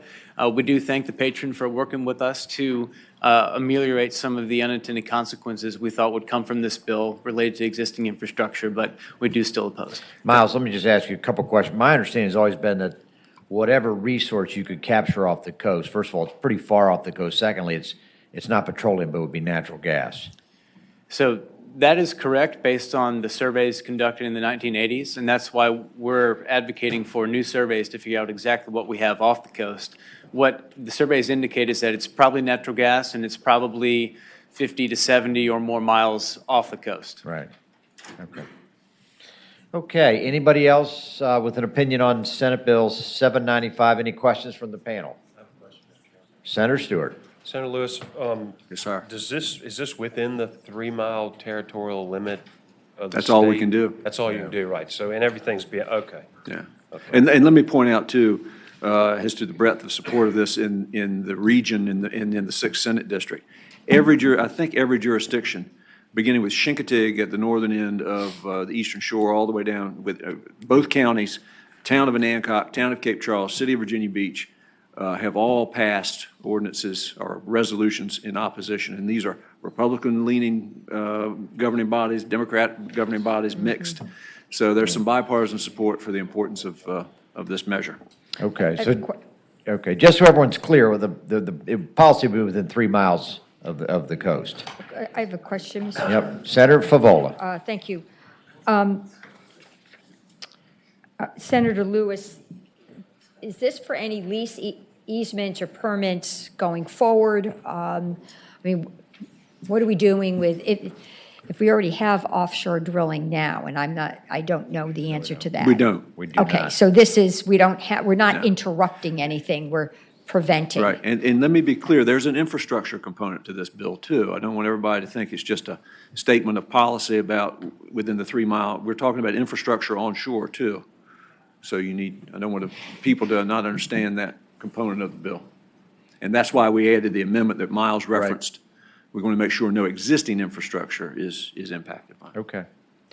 All right. Any other questions? Chair will entertain a motion. Second. All right. Been moved and seconded to pass report the bill. Open the roll.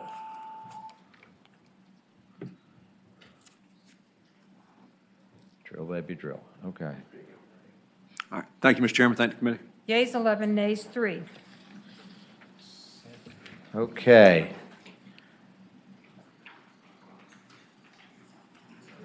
Okay, Senator Deeds is yielding to the administration. Matt, you want to come forward and speak? Thank you, Mr. Chairman. Members of the committee, Matt Strickler again with Governor Northen's office. With great trepidation, I will approach and do my best to present Senator Deeds' bill. This is one that the administration has asked the senator to carry, Senate Bill 621. The bill addresses a situation that we've had dealing with conservation easements in the Commonwealth over the last several years. There was a court case, Wetlands America, from 2014, that the Virginia Supreme Court decided that conservation easements should be narrowly construed in favor of development versus being construed more broadly in favor of their intended purpose, which is obviously conservation of the landscape and the natural features that are included within the language of those conservation easements. So the concern here is that without a legislative fix to this, we run the risk of seeing the entire conservation easement program in Virginia undermined as these properties change hands and are getting into third and fourth generation easement holder property owners that are dealing with these easements. We want to make sure that the conservation value of those easements is still intact, even as the property changes hands. So that's generally the overview of the bill. All right, Senator Stewart. Thank you, Mr. Chairman. Mr. Secretary, I just want to make sure I understand this right. And so if I, as a landowner, grant an easement to DCR or VOF, it's my understanding, it's my experience, that they're going to have a boilerplate easement. And it's really a contract of adhesion. You've got to agree to that. You got a little bit of negotiation there. But largely, you have to agree to their easement format in order for them to accept that easement. Is that accurate? A fair statement? Mr. Chairman, Senator Stewart, thank you for the question. That is generally my understanding. However, there are a number of different entities, state agencies, nonprofits, kind of these quasi-state agencies like VOF that draft easements and enter into easements with landholders. So there's a significant variety, and the easements are, as you know, narrowly, individually tailored to the circumstances of that property and the landowner, and these things are all negotiated. I think in the case of this court decision, the entity, Wetlands America Trust, which is a Ducks Unlimited venture, felt like it had a pretty narrowly tailored, strong easement, and the courts felt otherwise and held in favor of the development interests of the landowner. So that's what we're trying to clean up. Okay. Mr. Chairman. Yeah, go ahead, Senator Stewart. And that was just my first question. But that's my point. Under common law, under the law of Virginia, the ambiguity is counted against the drafter of the document. Right. Under our law. And so that's why the court case ended up the way it did, because that's the law, the status of the law as we know it. And that actually just flips the law on its head in one particular case. And my question is, why in the world would we do that? Do you need a friend? I may phone a friend. I've got Brett Glass here from VOF. Yes, ma'am. Thank you, Mr. Chairman, members of the committee. Senator Stewart, the law in Virginia is that deeds are generally construed broadly to affect the purposes of the grant, and that's what this law says.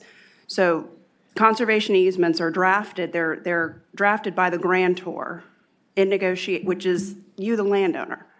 And I have to respectfully demur to the characterization that they're contracts of adhesion. There are general provisions that we have that are standard, but definitely the terms, the meat is negotiated and customizable to the landowner and to the property. So what this law codifies the common law, which says that deeds are construed against the drafter, which in this case is the grantor, the landowner. Yeah, Senator Stewart. But I love your program. I love you as a director. I know, think thank you do you. a fantastic job, but in fact, doesn't VOF have the sample document with all of the boilerplate provisions in it? And then the landowner can say, well, I want to play with this provision, I want to add this in, I want to do that. So how do you go from you all having you got a sample easement that's 20 pages. There's suggested provisions that are like a menu, and then the landowner subscribes. And to your point, this is the protection of a property right. A landowner decides to either develop his property or conserve her property, and they give that gift to the Commonwealth. And so what we're asking is that that deed, that instrument, be construed broadly like the deed is to your house. And what the Supreme Court case said was that there's a special category for easements, that they should be construed narrowly, like a CC&R for hiding your trash can or for, paying your HOA fees. No, if you read it carefully, it says that it should be construed against the drafter, which in that case, I understand what you're saying. We have a template, but it is in fact a seller landowner's document. Right. They subscribe to those, they agree to those are negotiated, and it's done voluntarily, and I think that's probably the most important point. Let me break in here for Yes. a second. I'm going Yes, thank you. to dispute with my friend to the left. I can't help you. I think that these are typically commercially sophisticated parties, not to mention the fact that they're getting a significant benefit from the state in terms of the tax credit. Yes, Mr. Chairman. So I don't think these people just fell off the turnip truck on the way in here, and they didn't No. just sign some, payday loan document or something. No, they're always represented. We require that. They always have the benefit of legal counsel, and if they can't afford that, we've got a grant program. So, we require that. These are heavily negotiated, and we make sure that everyone has got the necessary representation that they need. The only point I was going to make is if it's in favor of the grantee, if the grantee assigns the rights or somehow I would make it grantee, its successors and assigns. I think that would be an amenable change. And for VOF, which is a public land Right. trust, our law requires that it go to another public agency. All right, can I get an amen? Second? I'll make that motion. Okay. You don't like it? Well, all right. All in favor of my amendment, vote aye. Aye. Okay, my amendment is to make it in favor of the grantee, its successors, and assigns. Aye. Okay. We may have to go to record it. Oppose? All right, well, the amendment's agreed to, and we'll get to the bill. All right, the administration has spoken. Who else has an opinion on Senate Bill 621? Nikki. Mr. Chairman, members of the committee, Nikki Robner with the Nature Conservancy. We filed an amicus brief along with other organizations in this case. We don't get involved in litigation ever unless it affects our business. And in this case, we believe the case was decided wrong. It was interpreted, as Senator Stewart says, as if it were a common law deed. But as you know, conservation easements could not exist at common law to the extent that they're perpetual, right? This is a kind of interest in land that exists because of the public policy that the General Assembly has created. So I'm just going to read 2 sentences from the dissent to explain Who our wrote the view. dissent? Justice Lacey and somebody else. Okay. Justice Roush. Contrary to the majority's conclusion, the common law principle of strict construction in favor of free use of land no longer applies to conservation easements. The strict construction principle was applied under common law because easements in gross, including negative easements in gross, were disfavored as a matter of public policy. Today, and at least for the last 4 decades, Virginia public policy strongly favors conservation of land and open spaces. And that's what this bill does. Thank you. Okay. Hi, Dan Holmes with Piedmont Environmental Council. We are here to support the bill as well. We were a partner in that amicus brief, and we also think that this oftentimes represents the intent of the original donor. Oftentimes these problems arise with older easements after they've changed hands. Thank you. Mr. Chairman, Mike Town, Virginia LCV. We think this legislation is very important. Strongly support it. Thank you. Mr. Chairman, Pat Calvert, Virginia Conservation Network. Our network is in support of this legislation. Great. Okay, opponents. Mr. Chairman, Martha Moore, Virginia Farm Bureau. Our concerns are that while we understand these are in perpetuity, that there needs to be some latitude to allow these folks to actually operate farms that they may preserve with a perpetual easement. And so therefore, we think that the language should be construed very broadly and not narrow towards the grantor, because I think those folks are at a kind of a disadvantage overall. So we do not support the bill. Okay. Kyle, just in time, you want to speak? Senate Bill 621, conservation easements. Don't repeat what other people have said, by the way. I'll do my best, Mr. Chairman. Okay. Members of the committee, Kyle Shreve, Virginia Agribusiness Council. I agree with Martha. There you go. Thank Good. you. Okay. All right. Anybody else have an opinion on this bill? Questions or comments from the panel? Yes, sir. Mr. Chairman, I have an opinion a little Okay. bit. I think Senator Stewart's probably on to something. I think it's a contract. I think it's supposed to be construed under accepted terms of contract construction against the person who drafted it. Not all these people are sophisticated. I've dealt with many of them. And anyway, but that being said, I guess it's all a balancing act, and so I will support the bill. Okay. Anybody else want to speak on it? Boy, that was a head fake. All right. Anybody else? Yeah, go ahead, Senator Stewart. And Mr. Chairman, I'm a strong advocate for conservation easements. I have property with them on it, and I support the program, but I actually think you're going to injure it here. Because if I look at somebody who wants to get an easement, and I discuss that with people all the time, and I now tell them, look, one thing you have to be aware of is that this now could be construed against you versus the agency that drafted this document, which means it could really impact your children.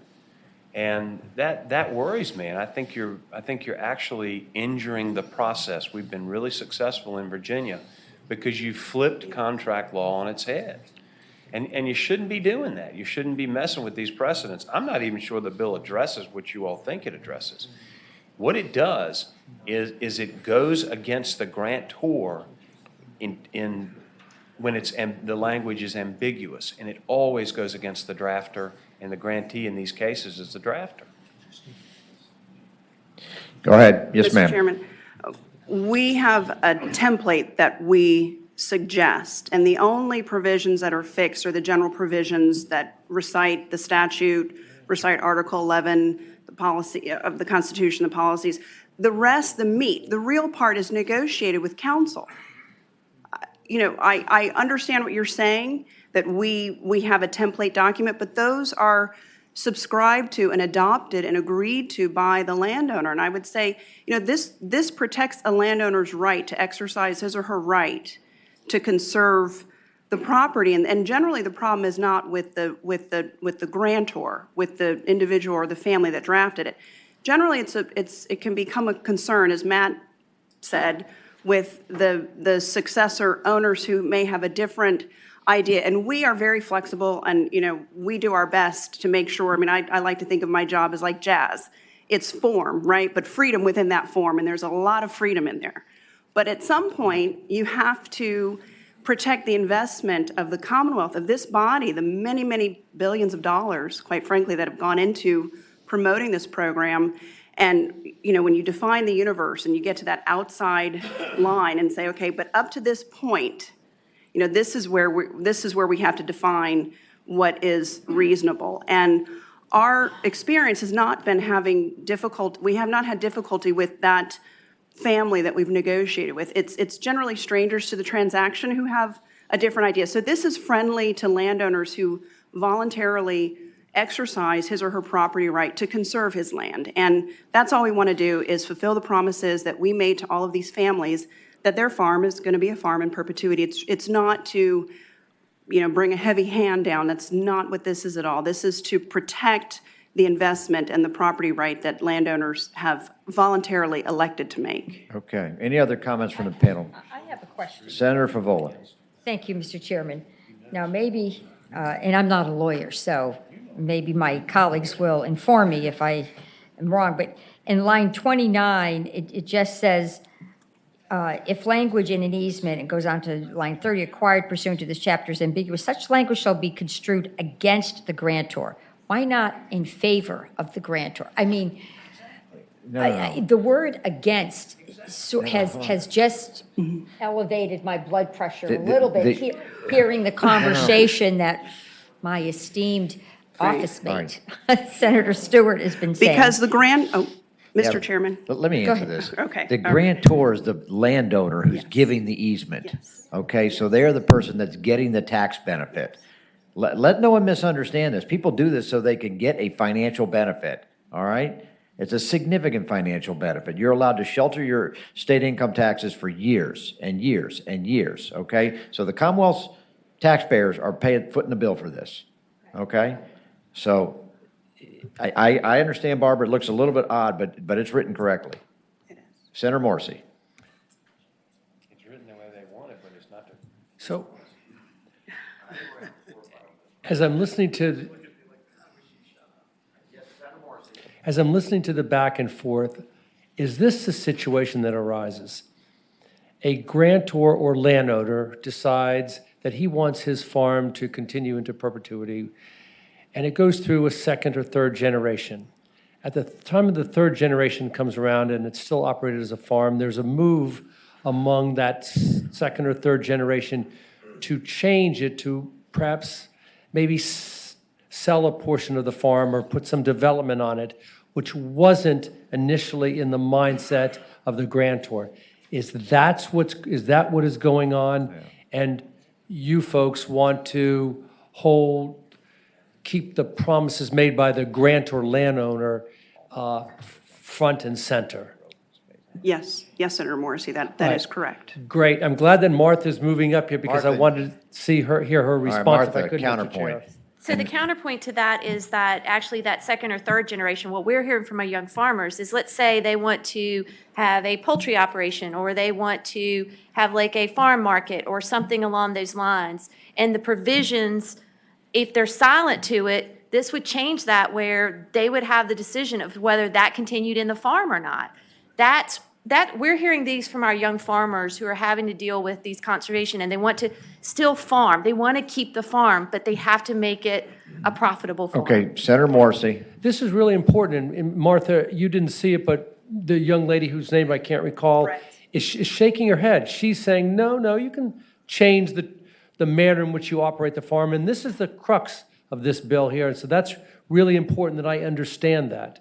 I understand Martha's position. They want to keep it as a farm. They just want to move from forestry to a Crops chicken or farm. chickens, yes. But you were shaking your head vehemently no.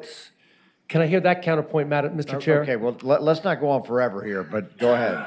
Well, that's, to me, the whole sole issue here.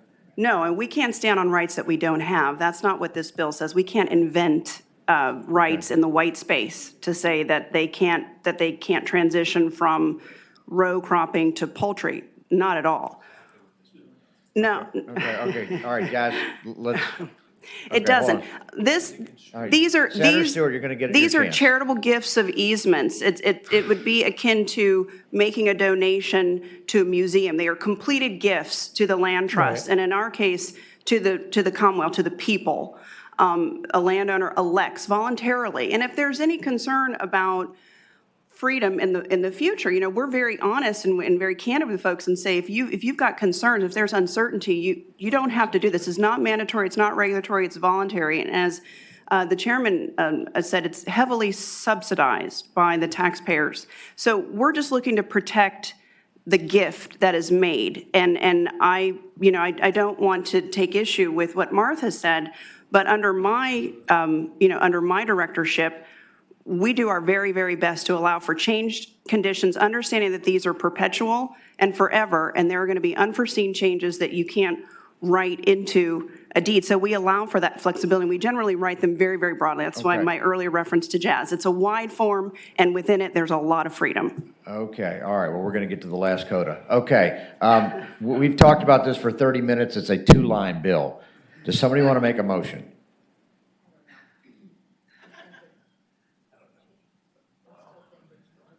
Well, I'm not going to, I'll make a motion to report if I can get a second. All right, so we have a motion to report. Is there a substitute motion? All right, the roll is open. No, we're not going to do that. may have a little bit of a fever. It should. Okay. What does it mean? What does that mean? Close? Was 6. Could someone add that up? Oh, 6 to 6. High Okay, drama. the bill does not report. Mr. Chairman, is that point of parliamentary inquiry or point of order? Ruff, did you vote? Mr. Chairman. Yeah. Does that remain in the breast of the committee? Mr. Chairman. Oh, can we strike the roll and redo it? Strike the roll, please. All right. Oh. The motion is to report. Everybody, please cast your vote. Motion is to report. Please cast your vote. No, just the opposite. Oh, this is a nail biter. Yeah. Report it. What do you got? You ready? Yeah. Oh, my God. Oh. So, Mr. Chairman, does this remain in the breast of the committee? Is that how it works? Yes, so this bill will remain in the breast of the committee until the next meeting, and if we can, you can convince somebody on either side. I think we had a robust debate, but there are some very good points. All right, is there any other bills we need to take up today? Senator Morrissey, can I hold off on your subcommittee on hemp? We already did it. Oh, you already did it, never mind, okay. Anybody else have any business we need to do right now? Mr. Chair, there is. Yes. I said earlier that the 8:30 meeting, since there was only one bill, would be taken up right immediately afterwards. That's wrong because there seemed to be some discussion regarding the hemp bills. So we will go forward with the 8:30 8:30. hemp subcommittee tomorrow morning. PM or AM? AM, okay. All right, committee will rise. That's fine.